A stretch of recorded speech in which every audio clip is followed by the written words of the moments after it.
बिना बताए हुए और अकेले अचानक आपका आना हमें कुछ समझ में नहीं आ रहा है। इसका क्या कारण है?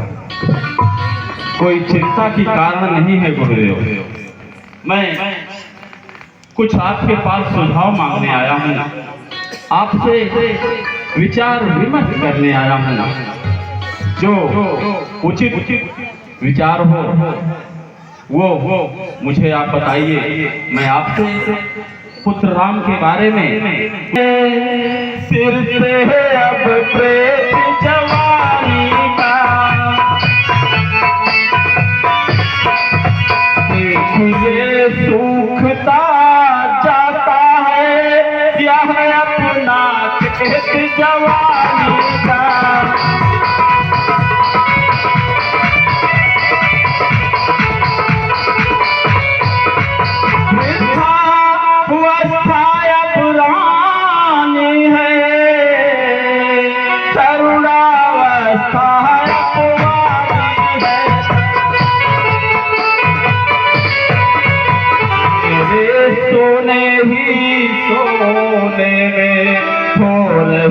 चाँद है चाँद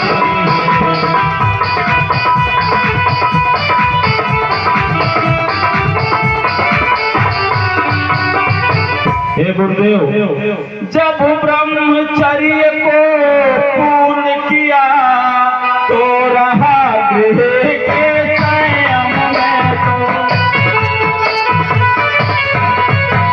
तो करवाने प्रस्थ शीघ्र जाओ सन्यासी।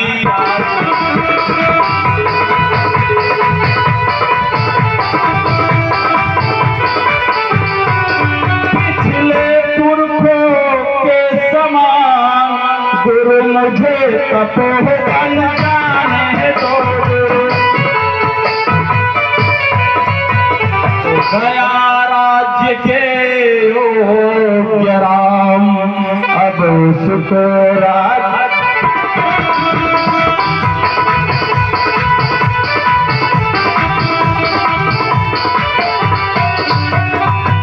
हे गुरुदेव, पुत्र राम मेरी नजर में अब राज्य के योग्य हो गया है।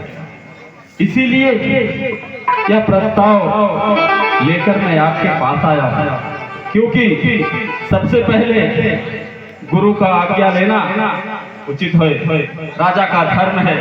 इसलिए यह प्रस्ताव और यह सुझाव मैं आपके पास लेकर आया हूँ। अगर मेरा सुझाव, मेरा प्रस्ताव उचित है तो कृपया आप मेरा मार्गदर्शक कीजिए गुरुदेव, मेरा मार्गदर्शक कीजिए। आपका तो विचार बहुत ही सुंदर है और आप बहुत ही अच्छा सोच रहे हैं। अब तो उम्र के हिसाब से आपका सोचना बहुत ही अच्छा है।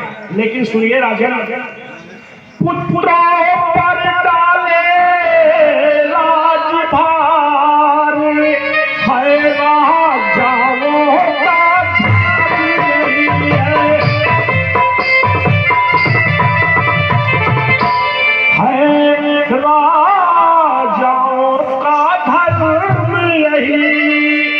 चौथापन परमात्मा को दे है गृहस्थियों का।